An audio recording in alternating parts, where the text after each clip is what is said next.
ओकारं बिंदु संयुक्तं नित्यं ध्यायन्ति योगिनः कामदं मोक्षदं चैव ओंकाराय नमो नमः। अविरल शब्द घनोग प्रक्षालित सकल भूतल कलंकः मुनिभिरूपास्तीर्था सरस्वती हरतोऽनुदुरितम् अज्ञानतिमिरान्धानां ज्ञानाञ्जनशलाकया चक्षुरुन्मिलितं येन तस्मै श्रीगुरवे नमः। परम गुरुभ्यो नमः परम्पराचार्यगुरुभ्यो नमः। सकलकलुषविध्वंसकं श्रेषां परिवर्धकं धर्मसम्बन्धकं भव्यजीवनः प्रतिबोधकारकमिदं शास्त्रं श्रेष्ठोपदेशनामधेयम्। अस्य मूलग्रन्थकर्तारः श्रीसर्वज्ञदेवः तदुत्तरग्रन्थकर्तारः श्रीगणधरदेवः प्रतिगणधरः।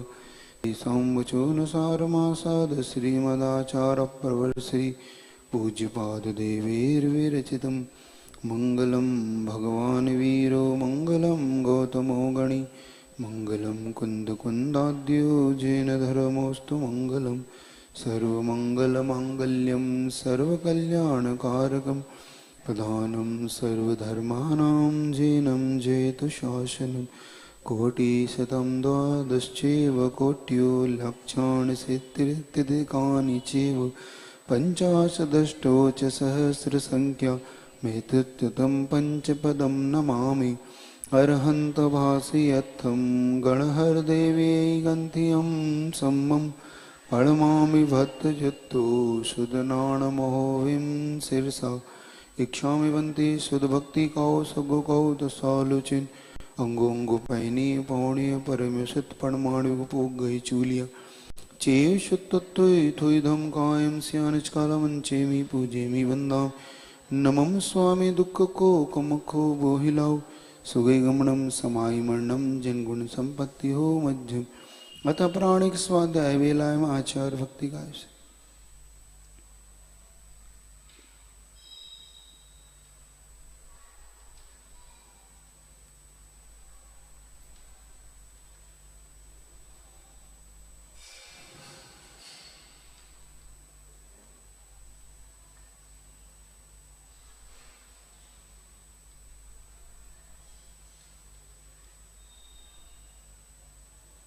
सृज्जलधिपारगेभ्यः स्वपरमतिविभावनाः पटुमतिभ्यः सुचरिततपोनिधिभ्यो नमो गुरुभ्यो गणगुरुभ्यो।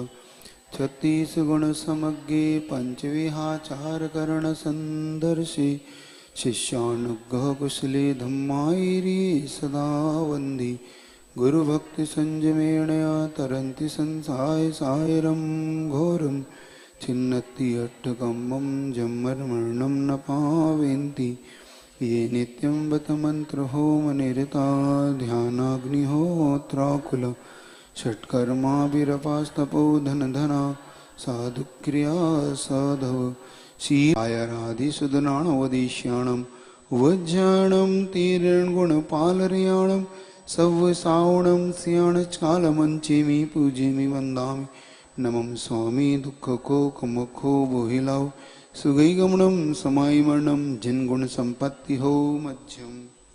यस्य स्वयं स्वभावाप्ति प्रभावे कृष्ण कर्मणा तस्मै संज्ञान रूपाय नमोस्तु परमात्मने। कल अपन ने ये समझा कि यह जितनी भी पर्याय दिखाई देती है पुद्गल की वही वृद्ध युवा रोग इत्यादि से नाश को प्राप्त होना और उत्पन्न होना ये दिखाई देने वाला सब पुद्गल है। आत्मा का स्वरूप इससे अलग है। इसलिए मृत्यु से क्यों डरते हो, व्याधि से क्यों खेद को प्राप्त होते हो और बालपन और युवापन में अथवा वृद्धपन में क्यों अपने आप को बड़ा छोटा बांधते हो, क्योंकि ये सब तो पदकल की पर्याय हैं। इन्हीं पर्यायों के लिए अब आगे और समझाते हुए कहते हैं क्या पर्याय आपने कई बार पाई है या पहली बार पाई है? क्या इन वस्तुओं को द्रव्य क्षेत्र काल को आप परिवर्तन कितनी बार कर चुके हैं? उसी के लिए आगे आपको लिए कुछ बताते हैं। गाथा नंबर 30 को देखिए। भुक्तोच्चिता मुहुर्मोहान मया सर्वेपि पुद्गला उच्छिष्टेस्वितेस्वद्य उच्छिष्ट उच्छिष्ट उच्छिष्ट तक पढ़ो। उच्छिष्टे टेस व्यू उच्छिष्टेस व्यू तेस्वद्य उच्छिष्ट साथ पढ़ा वो भी टेस टा है ना, टेस व्यू उच्छिष्टेस व्यू तेस्वद्य मम विज्ञस्य का स्प्रहा। देखो, भुक्तिच्छिता मेरे द्वारा भोगे और चित्ता छोड़े गए, जो ये पुद्गल की पर्याय हैं जो अपन आगे के श्लोक में पढ़ के आए, वो कितनी बार मेरे द्वारा भोगा गया और उच्छिष्ट छोड़ दिया गया। मुहुर्मोहान बार बार, मया सर्वेपि पुद्गला मेरे द्वारा। अगर अपन पंच परिवर्तन की ओर जाएंगे तो पता पड़ेगा कि संसार में ऐसी कोई वस्तु नहीं जो हमने ना भोगी हो, ऐसा कोई क्षेत्र नहीं जहां हमारा जन्म ना हुआ, ऐसा कोई काल नहीं जिस काल में हम उत्पन्न ना हुए मरे ना हो।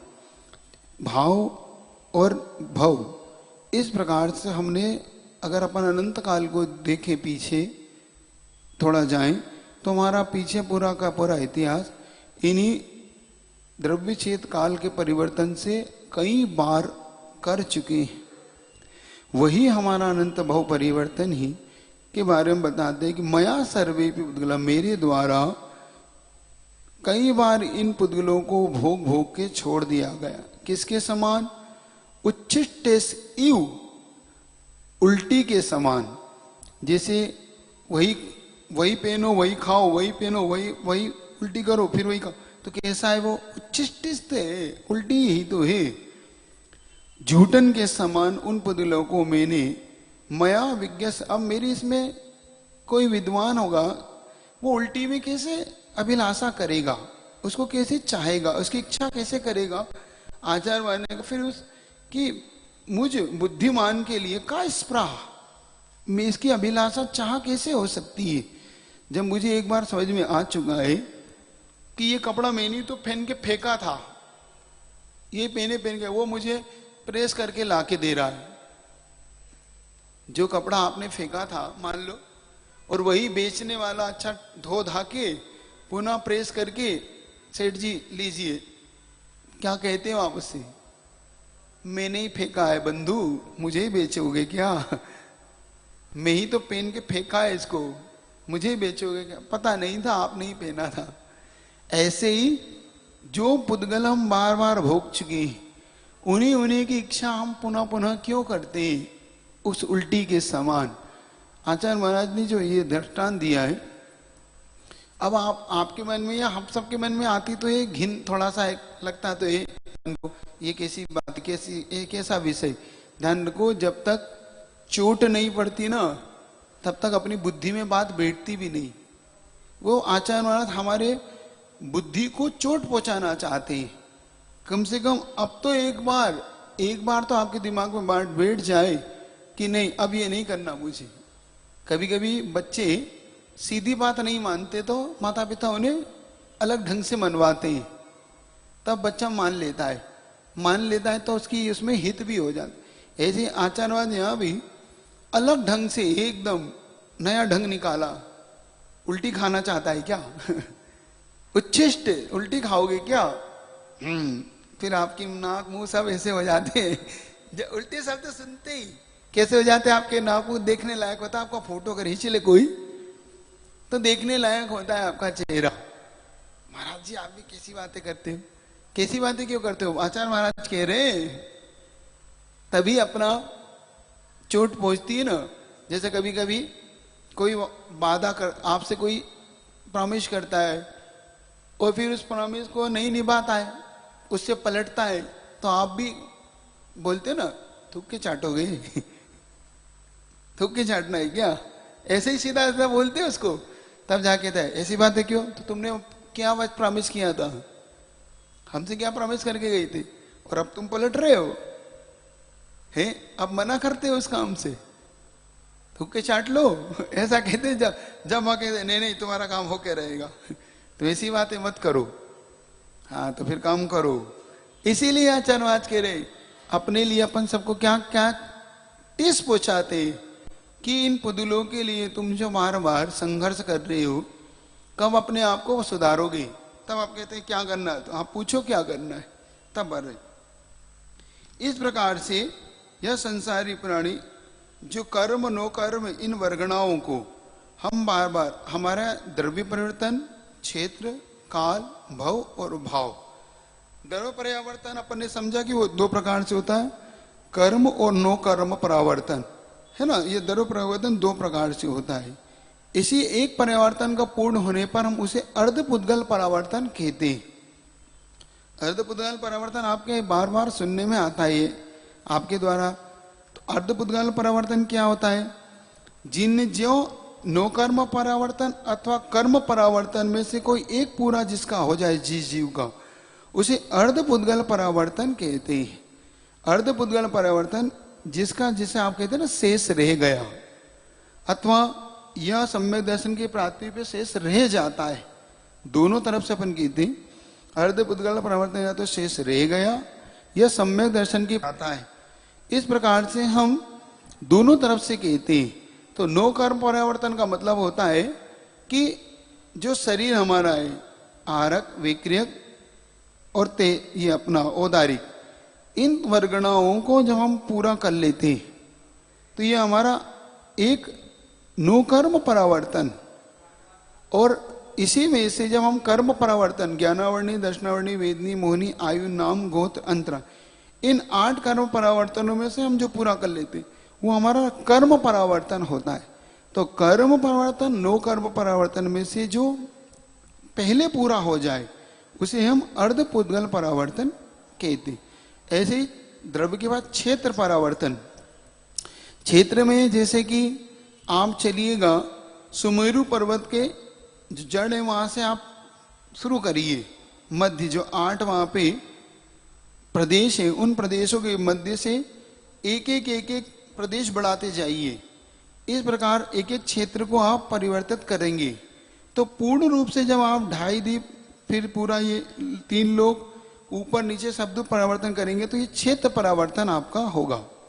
फिर काल परावर्तन, फिर अपन ले लें उस सर्पणी असर्पणी काल है मान लो, तो उस सर्पणी से अपन शुरू करें तो उस सर्पणी का प्रथम काल का प्रथम समय से आप परिवर्तन करेंगे तो फिर दूसरे समय में पुनः जन्म लेना, फिर तीसरे समय में, इस प्रकार से एक एक काल परिवर्तन होते होते जब उत्सर्पण से दोनों कालों को पूरा करके तो एक परावर्तन आपका होगा।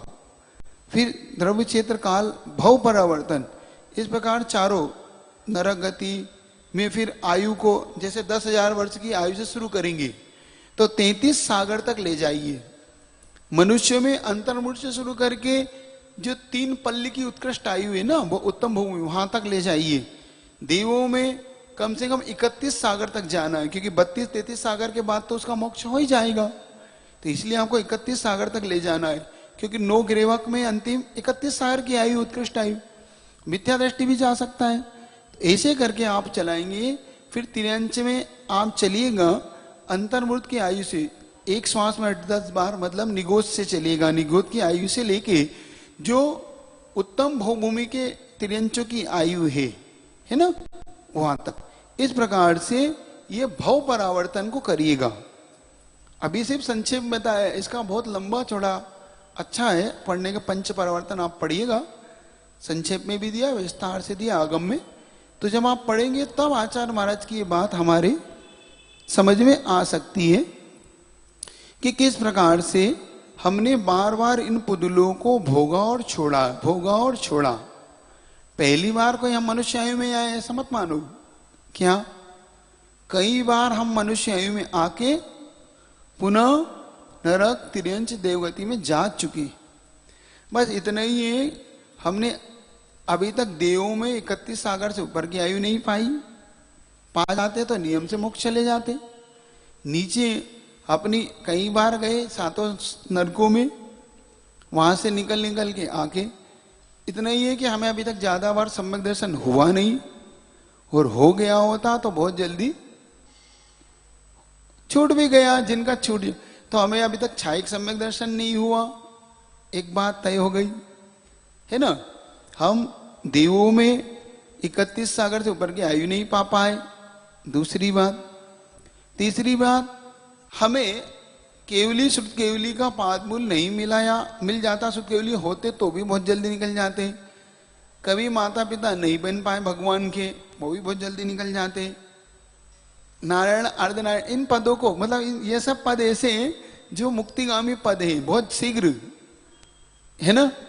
तो ये सब चीजें बता रही है, तो ये याद रखना आपको पंच परावर्तन, ठीक है। तो इन पंच परावर्तन के माध्यम से अपन बार बार इन भोगों को भोग कर उन सामग्रियों के प्रति जब तक नहीं मान लेंगे कि ये झूठे हैं, ये झूठन है। होती क्या है प्रोसेसिंग, क्या यही तो प्रोसेस है। देखोगे तो आप जितना भी भाई आपने अन्न उगा, खाया, विसर्जन किया, फिर वही खेतों में गया, फिर बीज बोया गया, फिर उगा, तो ये प्रोसेसिंग ऐसे ही है। कोई अलग से कोई उत्पन्न नहीं हो रहा, कोई विसर्जन नहीं होगा, क्योंकि इतना तय है कि जो जो द्रव्य है वो निश्चित है। जीव द्रव्य निश्चित है, ना घट सकते ना बढ़ सकते। पुद्गल द्रव्य निश्चित है, ना घट सकता ना बढ़ सकता। तो जब ये सब द्रव्य निश्चित है तो इसका मतलब ये तो तय है कि हमारे भोगने के बाद, छोड़ने के बाद पुनः उन्हीं रूप में परिवर्तन इनका होता रहता है। रिसाइकलिंग बोलते हैं ना आप लोग। जैसे कि आप लोग कोई प्लास्टिक की वस्तु लेते हैं, उपयोग करके फेंक देते हैं, वो पुनः समेट कर ले जाता है, उनकी रिसाइकल करके पुनः आपको दे देता है। जो कभी बाल्टी के रूप में था, आज वो मिक्सर के डब्बे के रूप में, किसी रूप में है। तो ये क्या है, रिसाइकलिंग ही है ना। बस यही है हमारा भी। हम बार बार इन पुद्गल द्रव्य को उपयोग लाके भोगते हैं, उपयोग लाके भोगते हैं। बस इतना ही है कि हमें इतना पता नहीं पड़ पाता कि नया बन गया।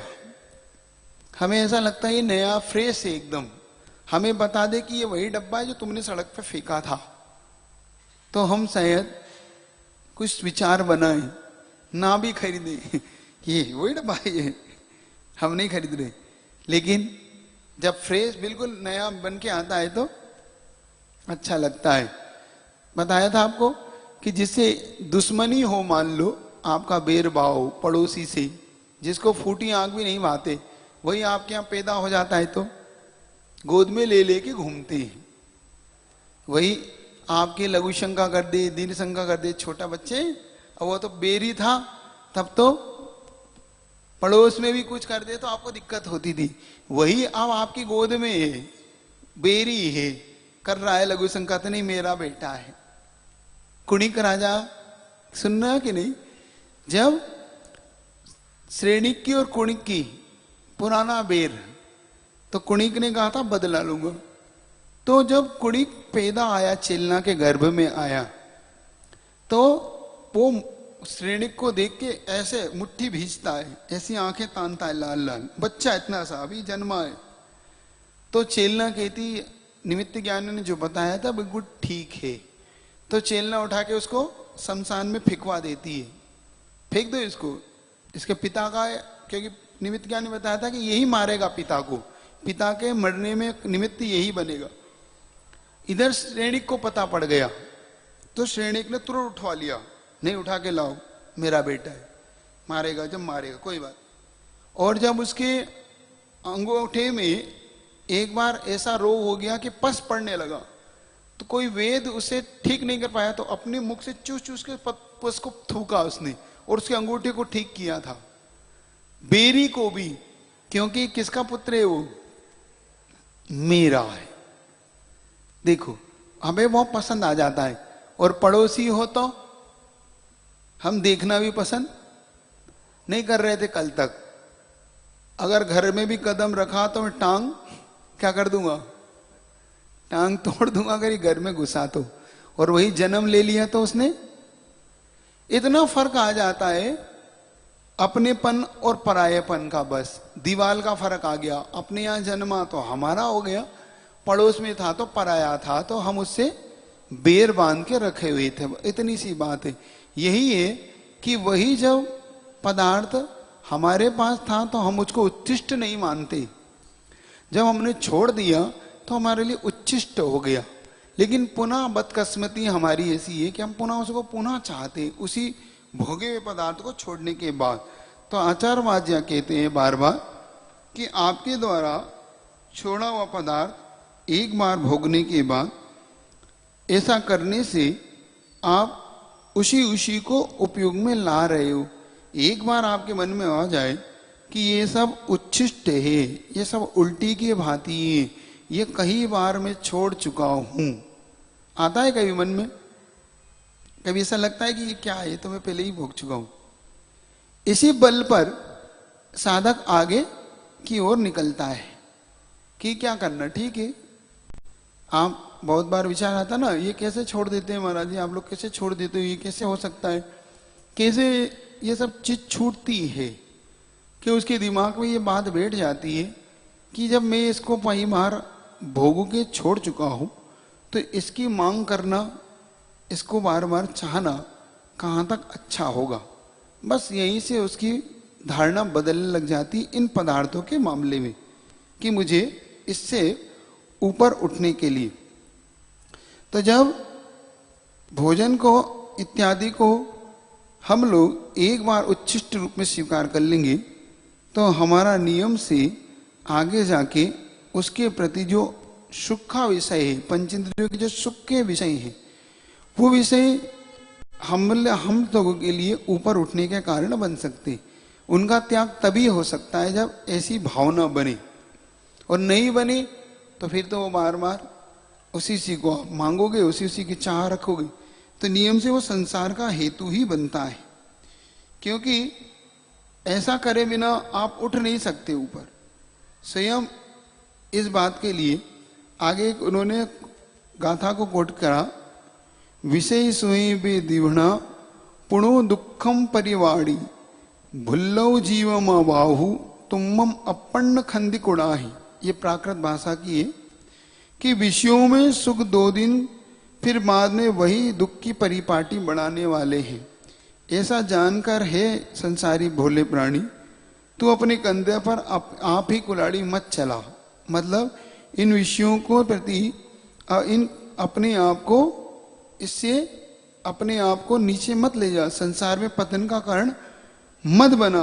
क्योंकि ये तो तय है कि ये विषय नियम से दुख का हेतु तो बनेंगे। पुण्य दुख का हेतु नहीं है, पुण्य का फल दुख का हेतु है। क्या? पुण्य दुख का हेतु नहीं है, पुण्य का फल। पुण्य के फल से ही हमें ये सब चीजें प्राप्त होती है। सामग्री जब भी प्राप्त होगी, इससे प्राप्त होगी पुण्य के फल से। पुण्य तो हमेशा ठीक रहा जब हमने उसको उपयोग में लिया है। जैसे धन था, गड़बड़ नहीं था, धन का उपयोग हमने कैसे किया। धन से मान लो हमने भोगों की सामग्री इकट्ठी की, अथवा हमने सब व्यसनों में उड़ाया, तो वही पाप का हेतु बना। वही धन जब हमने दान कार्य इत्यादि में उपयोग किया तो वही हमारे लिए कर्मों की निर्जरा का हेतु बना। तो धन खराब नहीं था, ऐसे पुण्य खराब नहीं था। पुण्य का जो फल था, उस फल को जो हमने किस रूप में उपयोग किया, पुण्य के फल जो हमें मिला, उस पुण्य के फल को हमने किस रूप में उपयोग किया, यह हम पे डिपेंड करता है। पुण्य एक शक्ति है, जैसे धन एक शक्ति है, बिजली लाइट एक शक्ति है, ये सब एक शक्ति है। हम उपयोग कैसा करते हैं। परमाणु बम जो बनता ना, जिससे वो बनता है, वो भी एक प्रकार की शक्ति है। वो चाहे तो कई देशों को बर्बाद कर सकता है, और वही चाहे तो कई देशों को उजाला दे सकता है, उससे बहुत बिजली बन सकती है। और वही चाहे तो कई देशों को बर्बाद भी कर सकता है। परमाणु बम के रूप में उपयोग कर लो तो कई देश नष्ट हो सकते, और अगर उसी को आप बिजली की शक्ति के रूप में उपयोग कर लो तो कई देशों को वो प्रकाश दे सकते। ऐसे ही पुण्य भी है।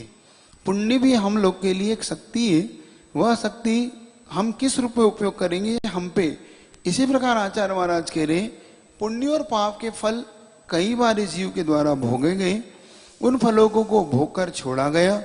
अंत में इस उष्ठिष्ट के समान जिसकी एक बार बुद्धिमान जीव की इन विषयों के प्रति, इन भोगे हुए वस्तुओं के प्रति एक बार यह बुद्धि बन जाए, एक बार उसके चिंतन का विषय ये बन जाए कि मेरे द्वारा ये कई बार भोग के छोड़ दी गई हैं, इसलिए मुझे अब वो मार्ग चुनना है जो इससे हटकर हो। क्या मार्ग अब आपको चुनना है जो इससे हटकर हो। इसीलिए इस प्रकार बार बार शिष्य के पूछने पर वह किन कारणों से भोग कर छोड़ देता है। अब आचार्य महाराज की हिंदी देखो। मोह भाव से विगत काल में मुझसे पुद्गल सारे, बहुत बार भी भोगे छोड़े उर्धारे। वमन रूप सम भोगों में मेरा मन यदि जा फिर जाता, विज्ञ बना मुझको सौभाग्य देता उत्तर लजवाता। देखो, मोह भाव से विगत काल में मेरे द्वारा जो मोह के कारण पूर्व काल में पुद्गलों, ये जो इतने पुद्गल सारे बहुत बार भी भोगे छोड़े, मैंने इनको बहुत बार भोगा और छोड़ा। उर्धारे, फिर भी इनको मैंने अपने पास धारण किया। वमन रूप सम भोगों में, वमन यानी उल्टी, उल्टी के समान ये भोगों में मेरा मन यदि फिर जाता, अगर ये मेरा मन पुनः जाता है तो विज्ञ बना मुझको शोभा। क्या विद्वानों को शोभा देता है? देता उत्तर लजवाता, बल्कि शर्म का ही विषय है। विज्ञानों के लिए जैसे कोई बुद्धिमान हो तो आप लोग एक थोड़ी छोटी सी बात कह देते हैं, उसके लिए ज्यादा नहीं कहना पड़ता आपको, आपके लिए शोभा देता है। कितनी सी बात कहना होती है आपको, उसको ज्यादा प्रवचन नहीं देना होता है आपको। जो कोई विद्वान होता है, कोई समझदार होता है, अगर वो काम वैसा उसके उल्टी हो जाए उससे, तो आप कितनी सी बात कहते हैं, आपको ये शोभा नहीं देता, बस इतने में वो कह देता है। उल्टा उत्तर लजवाता, बल्कि उस शर्म और आती है उसको। हाँ ठीक है आपने, मैं क्या करता, नहीं करना चाहता था, हो गया। जैसे कोई बहुत अच्छा विद्वान हो, खूब समझदार हो, मान लो उसके मुख से गाली निकल जाए एकदम अचानक, गुस्से में, क्रोध में, तो पड़ोसी विद्वान अगर उसका मित्र हो, भाई साहब आपको ये शोभा नहीं देती, आपसे तो ये उम्मीद नहीं थी हमें। देखो वो देता गाली, वो पत्थर मारता तो ठीक था, आपसे ये आपके लिए शोभाप्रद नहीं। इतना कहते ही वो पानी पानी हो जाता है कि नहीं सामने वाला, नहीं नहीं ठीक है आप ध्यान रखें, कोई बात नहीं, आगे मैं क्या करूं, गुस्सा आपके लिए ठीक है, आप मत करो, वो करने दो ना उसको, उसने ऐसा किया उसको करने दो, आप तो आप ना करें, करने दो, उसका काम है। इतनी बात कहती आचार्य माने, इसी को इसमें बांधा। विज्ञ बना मुझको शोभा, क्या मैं विद्वान होके क्या मुझे ये शोभा देता उत्तर लजवाता, उल्टा बल्कि लज्जा को प्राप्त होता है। तो आप सब भी विद्वान तो हो ही गए। अब इसको पढ़ने के बाद नहीं हो गई, आपको समझ में नहीं आ गई बात कि अब ये उल्टी है, उच्छिष्ट है, नहीं आई? बोलो ना, नहीं आई? अब तो समझ में आ गई। तो अब आपके लिए लज्जा की विषय नहीं बनेगी, पुनः पुनः चाहोगे, इसके लिए विवाद करोगे तो आपके लिए लज्जा का विषय नहीं बनेगा। इसीलिए तो नहीं पढ़ रहे थे महाराज हम, हमें विद्वान बनना ही नहीं, हमें विद्वान नहीं बनना ना, ऐसे ही ना। अब तो पढ़ लिया ना, अब पढ़ने के बाद विद्वान हो गए, अब नहीं करना। अब जब भी याद आए तो क्या मानना, क्या है ये उच्छिष्ट, उल्टी, वमन, वमन है, ये नहीं चाहिए मुझे। किसी की, अच्छा इसी वमन के लिए झगड़ा करते हो? नहीं करते। अच्छा उल्टी के लिए कौन झगड़ता है? बताओ, ये उल्टी मैं लूंगा, ये उल्टी मैं लूंगा। कौन झगड़ता है बताओ ना। और आप सब झगड़ते हो, ये घर मेरा, ये दुकान मेरी, ये मकान मेरा, ये जायदाद में, ये आभूषण, ये घर। उच्छिष्टेषु, उल्टी के समान। आप कई बार इन्हें पहन पहन के छोड़ दिया है, पहन पहन के। ये घर नहीं है, घर कई बार आपके लिए उल्टी के समान है। उसके लिए कौन झगड़, अभी तो कह रहे हम नहीं झगड़ते उल्टी के लिए।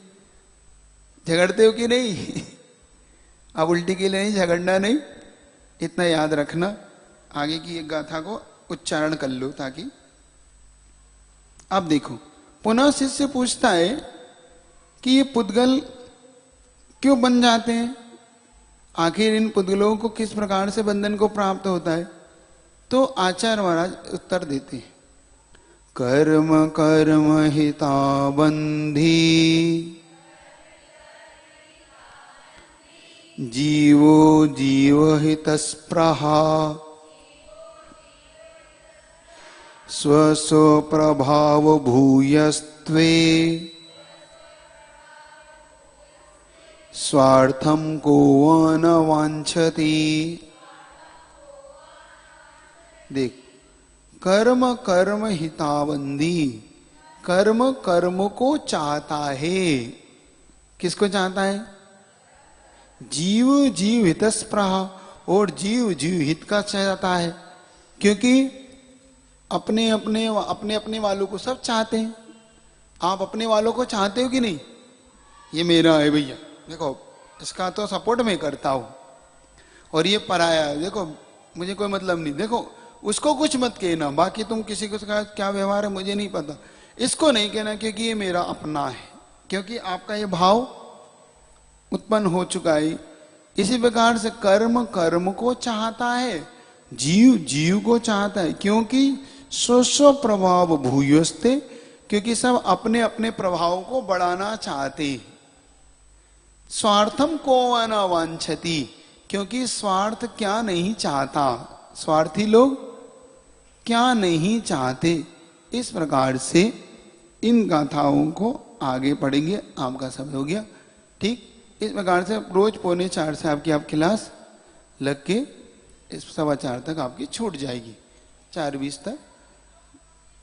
क्या चीज, कहां पे? इसी गाथा में, इस कौन से 30 नंबर की, कहां पे लिखा? आचार्य की हिंदी। क्या आचार्य की हिंदी में क्या हो गया?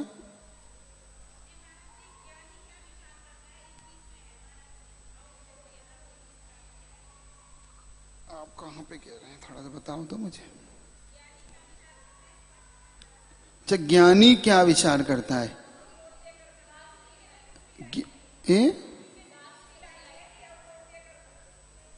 औमोदर्य, औमोदर का मतलब होता है ऊनोदर। ये प्रसंग ऐसा है, आचार्य श्री के पास जब इरियापद भक्ति हो रही थी, तो वहां पे मुनि समय सागर जी, योग सागर, सारे महाराज बैठे थे।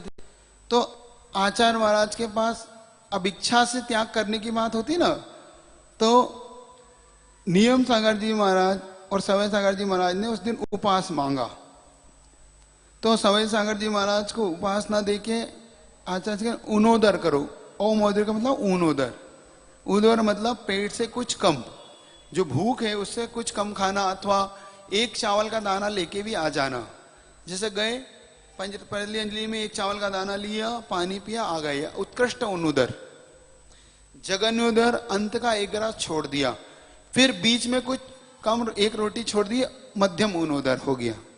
तो उत्कृष्ट में एक दाना चावल का लेके या एक अंजलि पानी लेके बैठ गए, ये उत्कृष्ट ऊनोदर कहलाता है। औमोदर्य इसको बोलती। तो ये नियम सागर जी ने मांगा मुझे ऊनोदर दो, तो उन्हें आचार्य जी नहीं, तुम्हें कल उपवास करना है। समय सागर जी ने मांगा मुझे, तो उपवास नहीं, तुम ऊनोदर करना। ये आचार्य महाराज की अपनी वो है कि आचार्य महाराज के नहीं, उन्हें उपवास की अभ्यास है, तो तुम्हें ऊनोदर का अभ्यास है। तो जिसका ऊनोदर का अभ्यास है उपवास का अभ्यास करे अब, और जिसका उपवास का अभ्यास हो ऊनोदर का अभ्यास भी करे। जरूर थोड़ी कि हमें से एक जैसा ही भोजन मिलेगा, कभी कभी ऊनोदर भी होगा। तो जरूर थोड़ी कि उन्होंने भी मिले, उपास भी हो सकता है। तो ये साधना कराने की आचार्य श्री की कला है अपने शिष्यों को, कि किसी भी एक विषय में बंध के मत रहो। मतलब उससे ऐसे बंद हो नहीं कि बंद के भैया हम तो बस ये उपास ही उपास करेंगे, अब तो नहीं हम तो उन्नोदर ही करेंगे, नहीं। उन्नोदर वालों को कभी कभी उपास करा लो, उपास वाले को कभी कभी उन्नोदर करा लो। ये आचार्य श्री साधना ऐसी कराते रहते। जिनवाणी के ज्ञान से सूझे लो घन, सो वाणी मस्तक धरो सदा। हे जिनवाणी भारती तो हे जमुन ज्योति।